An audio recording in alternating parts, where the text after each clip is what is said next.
سیرت مصطفیٰ صلی اللہ علیہ وآلہ وسلم کی قسط نمبر 47 آج شروع کی جائے گی۔ آج جنگ خندق کا واقعہ بیان کیا جائے گا۔ 5 ہجری کی تمام لڑائیوں میں یہ جنگ سب سے زیادہ مشہور اور فیصلہ کن جنگ ہے، کیونکہ دشمنوں سے حفاظت کے لیے شہر مدینہ کے گرد خندق کھود دی گئی تھی، اس لیے یہ لڑائی جنگ خندق کہلاتی ہے۔ اور چونکہ تمام کفار عرب نے متحد ہو کر اسلام کے خلاف یہ جنگ کی تھی، اس لیے اس لڑائی کا دوسرا نام جنگ احزاب یعنی تمام جماعتوں کی متحد جنگ ہے۔ قرآن مجید میں اس لڑائی کا تذکرہ اسی نام کے ساتھ آیا ہے۔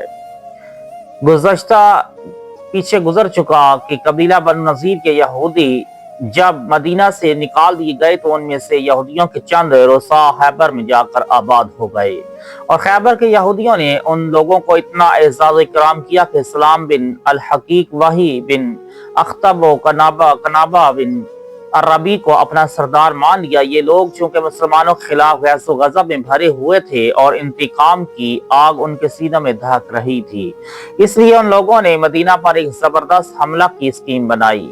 چنانچہ یہ تینوں اس مقصد کے پیش نظر مکہ گئے اور کفار قریش سے مل کر یہ کہا کہ اگر تم لوگ ہمارا ساتھ دو تو ہم لوگ مسلمانوں کو صفحہ ہستی سے نیست و نابود کر سکتے ہیں۔ کفار قریش تو اس کے بھوکے ہی تھے، فوراً ہی ان لوگوں نے یہودیوں کی ہاں میں ہاں ملا دی۔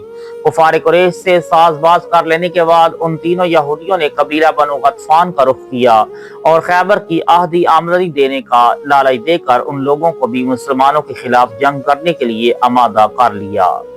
پھر بنو غطفان نے اپنے حلیف بنو اسد کو بھی جنگ کے لیے تیار کر لیا۔ ادھر یہودیوں نے اپنے حلیف قبیلہ بنو اسد کو بھی اپنا ہم نوا بنا لیا، اور کفار قریش نے اپنی رشتہ داریوں کی بنا پر قبیلہ بنو سلیم کو بھی اپنے ساتھ ملا لیا۔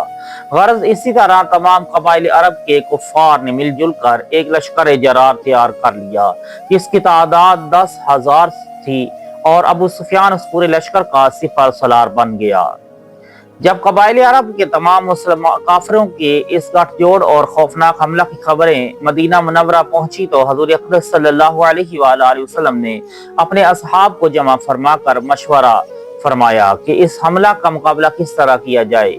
حضرت سلیمان فارسی رضی اللہ تعالیٰ عنہ نے یہ رائے دی کہ جنگ احد کے طرح شہر سے باہر نکل کر اتنی بڑی فوج کے حملہ کو میدانی لڑائی میں روکنا مصلحت کے خلاف ہے، لہٰذا مناسب یہ ہے کہ شہر کے اندر رہ کر اس حملہ کا دفاع کیا جائے، اور شہر کے گرد جس طرف سے کفار کی چڑھائی کا خطرہ ہے ایک خندق کھود لی جائے، تاکہ کفار کی پوری فوج بیک وقت حملہ آور نہ ہو سکے۔ مدینہ کے 3 طرف چونکہ مکانات، تنگ گلیاں اور کھجوروں کے جھنڈ تھے، اس لیے ان تینوں جانب سے حملہ کا امکان نہیں تھا۔ مدینہ کا صرف ایک رخ کھلا تھا، اس لیے یہ طے کیا گیا کہ اسی طرف 5 گز گہری خندق کھود دی جائے۔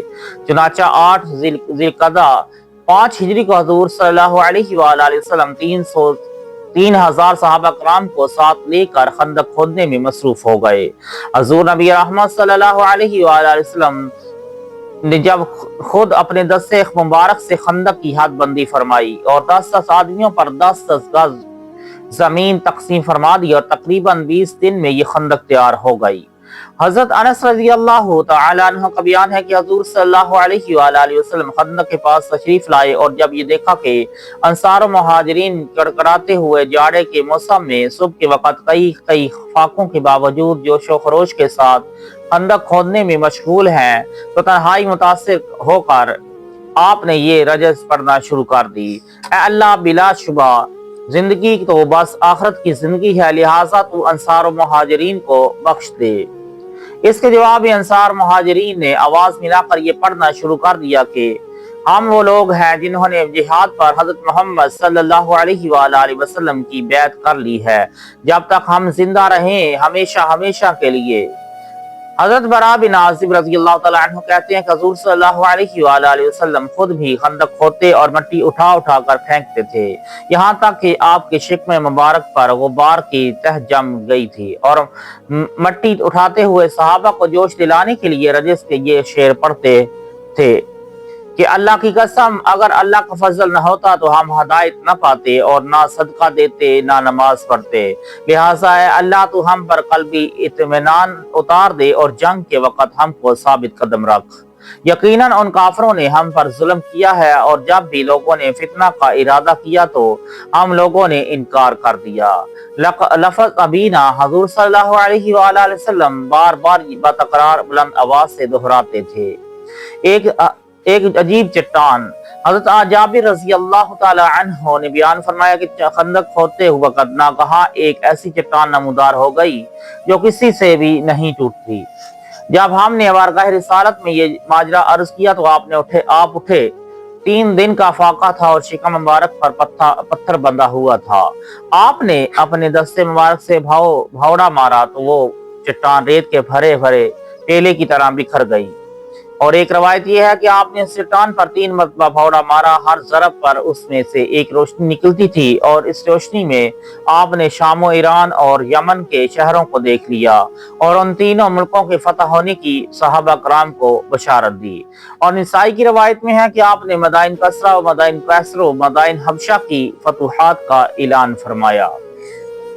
حضرت جابر رضی اللہ تعالیٰ عنہ کہتے ہیں، فاقوں سے شکم اقدس پر پتھر بندھا ہوا دیکھ کر میرا دل بھر آیا، چنانچہ میں حضور صلی اللہ علیہ وآلہ وسلم سے اجازت لے کر اپنے گھر آیا اور بیوی سے کہا کہ میں نے نبی اکرم صلی اللہ علیہ وآلہ وسلم کو اس قدر شدید بھوک کی حالت میں دیکھا ہے کہ مجھ کو صبر کتاب نہیں رہی، کیا گھر میں کچھ کھانا ہے؟ بیوی نے کہا کہ گھر میں 1 سا جو کے سوا کچھ بھی نہیں ہے۔ میں نے کہا تم جلدی سے اس کو جو کو پیس کر گوندھ لو، اور اپنے گھر کا پلا ہوا ایک بکری کا بچہ میں نے ذبح کر کے اس کی بوٹیاں بنا دی، اور بیوی سے کہا کہ جلدی سے تم گوشت روٹی تیار کر لو، میں حضور صلی اللہ علیہ وآلہ وسلم کو بلا کر لاتا ہوں۔ چلتے وقت بیوی نے کہا کہ دیکھنا صرف حضور علیہ السلام اور چند ہی اصحاب کو ساتھ میں لانا، کھانا کم ہی ہے، کہیں مجھے رسوا مت کر دینا۔ حضرت جابر رضی اللہ تعالی عنہ نے خندق پر آ کر چپکے سے عرض کیا کہ یا رسول اللہ، 1 سا آٹے کی روٹیاں اور 1 بکری کے بچے کا گوشت میں نے گھر میں تیار کروا رکھا ہے، لہٰذا آپ صرف چند اشخاص کے ساتھ چل کر تناول فرما لیں۔ یہ سن کر حضور نبی رحمت صلی اللہ علیہ وآلہ وسلم نے فرمایا کہ اے خندق والوں، جابر نے دعوت طعام دی ہے، لہٰذا سب لوگ ان کے گھر پر چل کر کھانا کھا لیں۔ پھر مجھ سے فرمایا کہ جب تک میں نہ آ جاؤں روٹی مت پکوانا۔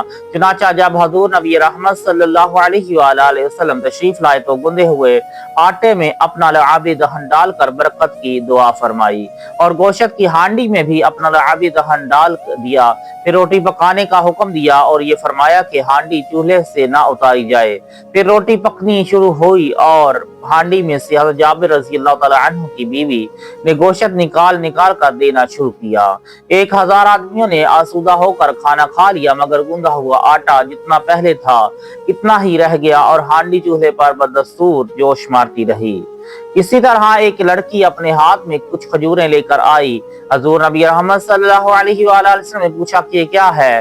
لڑکی نے جواب دیا کہ کچھ کھجوریں ہیں جو میری ماں نے میرے باپ کے ناشتہ کے لیے بھیجی ہیں۔